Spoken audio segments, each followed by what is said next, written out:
Hi friends, welcome to Sabina சமையல். இன்றைக்கி விநாயகர் சதுர்த்தி ஸ்பெஷலாக நான் இன்றைக்கி ராகி பிடி கொழுக்கட்டை தாங்க செய்ய போகிறேன். அதுக்கு தேவையான ஒரு கப்பு மாவு, ராகி மாவு எடுத்து வச்சுருக்கேங்க. இது கடையில் வாங்கினா ஆல்ரெடி சாதாரண மாவு தான்.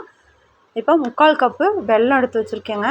தேங்காய் ஒரு கைப்பிடி தேங்காய் நல்லா சுரவி எடுத்தது, ஏலக்காவும் சர்க்கரையும் போட்டு பவுடர் பண்ணி கொஞ்சம் எடுத்திருக்கேன். நெய் தேவையான அளவு, ஒரு 1/2 டம்ளர் பால். இப்போ வாங்க நம்ம எப்படி பண்ணலான்னு பார்க்கலாம். ஃபஸ்ட்டு ஸ்டவ் ஆன் பண்ணி ஒரு வடைச்சட்டி வச்சாச்சுங்க. வடைச்சட்டி வச்சதும் ஒரு 2 டீஸ்பூன் போல் நெய் ஊற்றிக்கலாம். நெய்யில் வறுத்து எடுத்தோம்னா தான் மாவு நல்லா டேஸ்ட்டாக இருக்கும் கொழுக்கட்டை சாப்பிடும்போது. இப்போ நெய் உருகினதும் இப்போ இந்த மாவை போட்டு நல்லா ஒன்றோடு ஒன்று ஒட்டாத அளவுக்கு நல்லா மணம் வர அளவுக்கு வறுத்து எடுத்துக்கலாங்க. லோ ஃப்ளேமில் வச்சுக்கோங்க. இப்போ நல்லா வறுத்து எடுத்துக்கலாம்.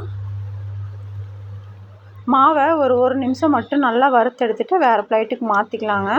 நிமிஷத்தில் செஞ்சிடலாம். எப்போவும் நம்ம அரிசி மாவு கொழுக்கட்டை நிறைய செஞ்சுருக்கோம். அதனால தான் இந்த ட்ரிப்பு ராகி மாவில் நம்ம செய்யலான்னு சொல்லிட்டு செஞ்சுருக்கேன்.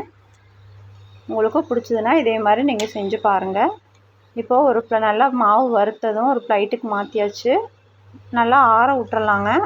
ஆற விட்டுட்டு அதே வடை சட்டியும் நான் ஸ்டவ்வில் வச்சுட்டு அந்த வெல்லம் எடுத்து வச்சுருக்கேன் இல்லைங்களா, அந்த வெல்லத்தை போட்டு கொஞ்சமாக மட்டும் தண்ணி ஊற்றிக்கலாம். வெல்லம் கரையிறக்கு. கரைஞ்சதும் நம்ம வடிகட்டி எடுத்துக்கலாம். இப்போ வெல்லத்தை போட்டாச்சுங்க. இனிப்பு உங்களுக்கு கம்மியாக வேணும்னா இதை விட கொஞ்சம் குறைச்சிக்கோங்க. இப்போ நல்லா வடிகட்டி இப்போ எடுத்ததை வேறு ஒரு பாத்திரத்துக்கு மாற்றியாச்சு. மாற்றிட்டு இப்போ ஒரு பேன் வச்சுருக்கேங்க ஸ்டவ்வில். இந்த பேனில் இப்போ நான் வெள்ளை கரைசல் இருக்கு இல்லைங்களா, அதை ஊற்றிக்கலாம்.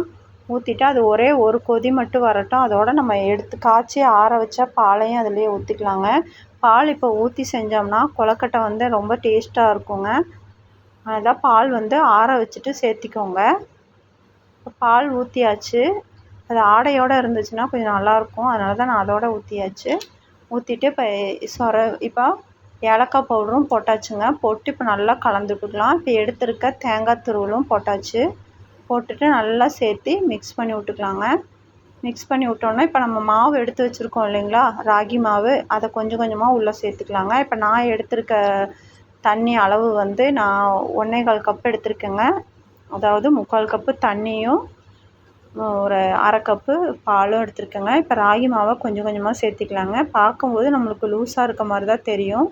நம்ம கிண்டிட்டு மாவெல்லாம் போட்டு கிண்டினதுக்கப்புறம் தான் நம்மளுக்கு கரெக்டான பதம் தெரியுங்க. இப்போ நல்லா போட்டு மிக்ஸ் பண்ணி விட்டுக்கலாம். பாருங்கள், இந்த பதம் கரெக்டான பதங்க. இது ஒரு நிமிஷம் மட்டும் நம்ம வச்சாவே போதும். நல்லா சூடு ஆறுனதை நம்ம கொழுக்கட்டை பிடிச்சிக்கலாம். இப்போ மாவை நல்லா மிக்ஸ் பண்ணி விட்டுட்டு இப்போ அதை ஒரு மூடி போட்டு மூடி வச்சாச்சுங்க. இப்போ பாருங்கள் எவ்வளோ சூப்பராக வந்திருக்குன்னு. இதே மாதிரி ஒரு இட்லி பானையில் தண்ணி ஊற்றி வச்சாச்சுங்க. தண்ணி நல்லா கொதித்ததும் இப்போ நம்ம பிடி கொழுக்கட்டையை எடுத்து நம்ம அதே மாதிரி பிடிச்சி வச்சுக்கலாங்க. எல்லாத்தையும் எடுத்து வச்சுக்கலாங்க. எல்லாம் ரெடி ஆயிடுச்சு. நான் ரிப்பன் முறுக்கும் செஞ்சுருக்கேங்க அதே ராகி மாவில். அவ்வளோதாங்க. நம்ம இந்த விநாயகர் சதுர்த்திக்கு சூப்பராக ராகி பிடி கொழுக்கட்டையும் ரிப்பன் முறுக்கும் நம்ம வீட்டில் ரெடி ஆயிடுச்சு. நீங்கள் உங்கள் வீட்டில் என்னென்ன செஞ்சுருக்கீங்கிறது எனக்கு கமெண்ட்டில் சொல்லுங்கள். பாருங்கள், பார்த்தாவே தெரியும் நல்லா ஷைனிங்காக ரொம்ப சாஃப்டாக இருக்குது பாருங்கள். நீங்களும் உங்கள் வீட்டில் இதே மாதிரி ட்ரை பண்ணி பார்த்துட்டு இந்த விநாயகர் சதுர்த்தி நீங்களும் உங்கள் வீட்டில் அசத்துங்க. அவ்வளோதாங்க, சுவையாக நம்மளுக்கு ரெடி ஆயிடுச்சு. இந்த வீடியோ உங்களுக்கு பிடிச்சா லைக், ஷேர், சப்ஸ்கிரைப். அடுத்த வீடியோவில் சந்திக்கலாம். பாய்.